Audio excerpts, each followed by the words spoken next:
कैसे यहाँ पर आज हम आपके लिए लेकर आ गए डिकोडिंग एनसीईआरटी सीरीज़ का पहला वीडियो, जो कि होने वाला है बायोलॉजिकल क्लासिफिकेशन में मोनेरा किंगडम और प्रोटिस्टा किंगडम के सारे एग्जाम्पल्स के ऊपर और उनसे रिलेटेड सारी एनसीईआरटी की लाइंस के ऊपर, ताकि आप हर कंसेप्ट को लाइन बाय लाइन समझ पाएँ। तो फिर मैं हूँ अभिनव और चलिए शुरू करते हैं डिकोडिंग एनसीईआरटी। तो फिर सबसे पहले टॉपिक हमारे पास आता है फोटोसिंथेटिक बैक्टीरिया का। तो आप जानते हैं कि कुछ बैक्टीरिया फोटोसिंथेसिस कर सकते हैं। तो बैक्टीरिया जो होते हैं, आप जानते हैं कि वो यूनिसेलुलर होते हैं, कॉलोनियल होते हैं, या फिर वो फिलामेंटस भी हो सकते हैं, यानी कि वो कॉलोनी में भी रह सकते हैं और फिलामेंटस यानी कि सिंगल भी रह सकते हैं। फ्रेश वाटर भी हो सकते हैं और मैरीन भी हो सकते हैं, और इन्हें एल्गी भी कहा जाता है। Blue green algae photosynthetic bacteria को कहा जाता है। ये आपको याद रखना है। और एक और इम्पॉर्टेंट पॉइंट है, their colonies are surrounded by gelatinous sheath. उनकी जो कॉलोनीज हैं वो जेलेटिन मटेरियल की शीट से कवर होती हैं। तो इससे ये पॉइंट भी आपके लिए इम्पॉर्टेंट हो जाता है। इसको भी आप कहीं लिख लीजिएगा या फिर स्क्रीनशॉट ले लीजिएगा। अब है इसके एग्जांपल्स नॉस्टॉक और एनाबीना। ये मोस्ट इम्पॉर्टेंट हो जाते हैं, क्योंकि इन एग्जांपल्स को लेकर बहुत सारे क्वेश्चन आए हुए हैं। और ये कुछ स्पेशलाइज्ड सेल में नाइट्रोजन को फिक्स करते हैं, जिनको हम हेट्रोसिस्ट कहते हैं। ये आपको याद रखना है कि ये कौन से सेल में नाइट्रोजन की फिक्सेशन करते हैं, हेट्रोसिस्ट में। यहाँ पर आपको एनसीईआरटी का डायग्राम भी दिखाया गया है, और यहाँ पर आपको हेट्रोसिस्ट भी दिख रहा है। और इनमें म्यूसिलेजेनस शीथ होती है, और इसी को जेलेटिनस शीथ भी कहते हैं। तो ये एनसीईआरटी के लाइन्स आपको ध्यान में रखनी है। अगला है प्रोटिस्ट कॉजिंग रेड टाइड्स, यानी कि रेड टाइड्स। आप टाइड्स तो जानते होंगे, सन, अर्थ और मून के ग्रेविटेशनल पुल की वजह से होने वाले फिनोमेना को हम टाइड्स कहते हैं।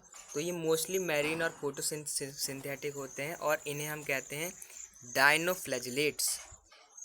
तो दोस्तों, इनमें कुछ पिगमेंट्स होते हैं जो कि येलो भी हो सकते हैं, ग्रीन भी हो सकते हैं, ब्राउन, ब्लू, रेड कुछ भी हो सकते हैं। और इनमें सेलुलोज की प्लेट्स होती है सेल वॉल के अंदर। तो ये पॉइंट आपको याद रखना है, एनसीईआरटी में दिया है कि सेल वॉल में इनमें स्टिफ सेलुलोज की प्लेट्स होती हैं। और ये एग्जांपल आपसे पूछ सकते हैं। गोन्यूलेक्स जो है वो इतनी जल्दी मल्टीप्लिकेशन करता है कि वो अपने पिगमेंट की वजह से सी को रेड कर देता है। यहाँ पर आप रेड सी को भी देख सकते हैं कि जो सी है वो बिल्कुल रेड दिखने लगता है। तो ये क्या है, डायनोफ्लैजिलेट्स, और इनमें पिगमेंट्स होते हैं। और ये पॉइंट आपको याद रखना है कि सेलुलोज प्लेट जो होती है वो डायनोफ्लैजिलेट्स में पाई जाती है। ये आपसे कभी भी मल्टीपल चॉइस में या फिर स्टेटमेंट बेस्ड में पूछ सकते हैं। अगला है सिलिका बेयरिंग प्रोटिस्ट, यानी कि वह ऐसे प्रोटिस्ट जिनकी सेल वॉल में सिलिका हो। तो आप तो जानते हैं कि डायटम्स जो कि क्राइसोफाइट्स के अंदर आते हैं। किसके अंदर आते हैं? क्राइसोफाइट्स के अंदर आते हैं। ये माइक्रोस्कोपिक होते हैं और पैसिवली वाटर करंट्स में घूमते हैं, इसलिए इनको प्लैंकटन्स भी कहा जाता है। एनसीईआरटी में सब लिखा हुआ है। The cell walls form two overlapping cells which fit together as in soap box. यहाँ पर आपको डायटम दिखाया गया है कि इस डायटम में जो सेल वॉल है वो ओवरलैपिंग सेल्स हैं, जो कि एक सोप बॉक्स की तरह फिट हो जाती हैं।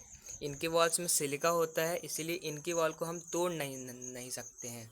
तो इसीलिए ये ग्रिटी हो जाते हैं। इनकी सिलिका की वजह से इनसे हम सिरप्स बना सकते हैं और कई यूजेस कर सकते हैं। इसलिए इन्हें चीफ प्रोड्यूसर्स ऑफ ओशियंस कहा जाता है। ये लाइन आपके लिए बहुत इंपॉर्टेंट हो जाती है, क्योंकि ये आपसे डायरेक्ट क्वेश्चन एनसीईआरटी से बन सकता है। अगला है प्रोटिस्ट जिनमें सेल वॉल नहीं होती, यूग्लिनॉइड्स। तो आपको पता होगा कि जो हमारे प्रोटिस्ट हैं उनमें सेल वॉल होती है, लेकिन ये एकलौते ऐसे प्रोटिस्ट हैं जिनमें सेल वॉल नहीं होती है। ये एनसीईआरटी में लिखा हुआ है, लेकिन आपने शायद ध्यान ना दिया हो। Majority of them are fresh water organisms found in stagnant water यानी कि रुके हुए पानी में पाए जाते हैं। ये इनमें सेल वॉल की जगह एक प्रोटीन रिच लेयर होती है, जिनको हम पेलिकल कहते हैं। ये आपको याद रखना है कि प्रोटीन रिच लेयर पेलिकल जो है वो यूग्लिनॉइड्स में पाई जाती है। और इनका मोस्ट फेमस और मोस्ट इम्पॉर्टेंट कैरेक्टरिस्टिक है कि इनके कुछ मेंबर जैसे कि यहाँ पर आपको नीचे यूग्लिना दिखाया गया है, वो सनलाइट के प्रेजेंस में फोटोसिंथेटिक होता है, लेकिन सनलाइट के एब्सेंस में हेट्रोट्रॉफी शो करता है, यानी कि वो हमारे जैसे एनिमल्स के जैसे हेट्रोट्रॉफी शो करना शुरू कर देता है, यानी कि वो दूसरे और ऑर्गेनिजम्स पे अपने न्यूट्रिशन यानी अपने खाने के लिए डिपेंड हो जाते हैं। और इंटरेस्टिंगली देखा गया है कि जो इनके पिगमेंट्स हैं वो हायर पिगमेंट्स से सेम होते हैं। ये सारी एनसीईआरटी की लाइन्स हैं जो आपको ध्यान में रखनी है, और आई होप कि आपको ये सारी लाइन समझ में आ गई होंगी। अगला है स्पोर कंटेनिंग प्रोटिस्ट, यानी कि हम यहाँ पर बात कर रहे हैं स्लाइम मोल्ड्स के बारे में। तो स्लाइम मोल्ड्स आप जानते हैं कि सेप्रोफाइटिक प्रोटिस्ट होते हैं। सेप्रोफाइटिक प्रोटिस्ट होते हैं ये जो है डेड ऑर्गेनिक मैटर के ऊपर फीड करते हैं, और जब इनको सूटेबल कंडीशंस मिलती है तो ये प्लाज्मोडियम बना लेते हैं। लेकिन जब इनकी कंडीशंस फेवरेबल नहीं होती है तो इनका प्लाज्मोडियम डिफ्रेंशिएट कर जाता है और कुछ बॉडीज़ बना लेता है जिन्हें हम फ्रूटिंग बॉडीज़ कहते हैं। इनके स्पोर्स बहुत रेजिस्टेंट होते हैं। इनके फ्रूटिंग बॉडीज़ में उनकी टिप्स पर स्पोर्स होते हैं, और ये स्पोर्स बहुत ताकतवर होते हैं, रेजिस्टेंट होते हैं, और इनमें ट्रू वॉल्स होते हैं, ये आपको याद रखना है। और ये एयर करंट से डिस्पर्स हो सकते हैं। ये भी आपसे पूछ सकते हैं कि ये कैसे डिस्पर्स होते हैं, वाटर करंट से, इंसेक्ट से, या फिर एयर करंट से, तो ये भी आपको पूछना है, ये भी आपको ध्यान में रखना है। और यहाँ पर आपको फ्रूटिंग बॉडीज़ दिखाई भी गई हैं, तो आपको ये भी ध्यान में रखना है कि इनके जो स्पोर्स हैं वो एयर करंट से डिस्पर्स होते हैं। अब हम बात करेंगे एंसेस्टर्स ऑफ एनिमल्स के बारे में, यानी कि आपने सही समझा, प्रोटोजोअन्स के बारे में। ये जो होते हैं वो हेट्रोट्रॉप्स होते हैं, और इनको माना जाता है कि ये प्रिमिटिव रिलेटिव ऑफ एनिमल्स हैं, यानी कि जो एनिमल्स हैं वो इन्हीं के कई रिश्तेदार हैं, इन्हीं से कहीं डेवलप हुए हैं। इनके 4 मेजर ग्रुप हैं। अमीबॉइड प्रोटोजोअन्स, तो इनके 3 पॉइंट मैं आपके लिए लेकर आया हूँ। They capture their prey by false feet. आपने जूनियर क्लास में भी पढ़ा होगा कि अमीबा जो कि सूडोपोडिया है, सूडोपोडिया यानी कि फॉल्स फीट से अपना न्यूट्रिशन लेता है। मेरीन फॉर्म्स जो हैं वो उनमें सिलिका की सेल्स पाई जाती है। एंटामीबा, अगर आपने डाइजेशन चैप्टर पढ़ा हो तो फिर एंटामीबा हिस्टोलिटिका जो है वो आपके लार्ज इंटेस्टाइन में एक डिसीज़ पैदा करता है, इसलिए ये पैरासाइट्स है, ये पैरासाइट है। और इनकी मेरीन फॉर्म्स में भी सिलिका के सेल्स होते हैं। यहाँ पे सेल्स की स्पेलिंग SASHELLS। तो ये 3 पॉइंट्स आपको एमीबॉइड प्रोटोजोअन जो आपको यहाँ पे दिखाए भी गए हैं उनके बारे में याद रखना है। अगला है फ्लैजिलेटेड प्रोटोजोअन्स। इनमें जो है वो मेंबर्स पैरासाइटिक भी हो सकते हैं, फ्री लिविंग भी हो सकते हैं। जैसे कि इनका नाम है वैसे ही इनमें फ्लैजिला पाया जाता है।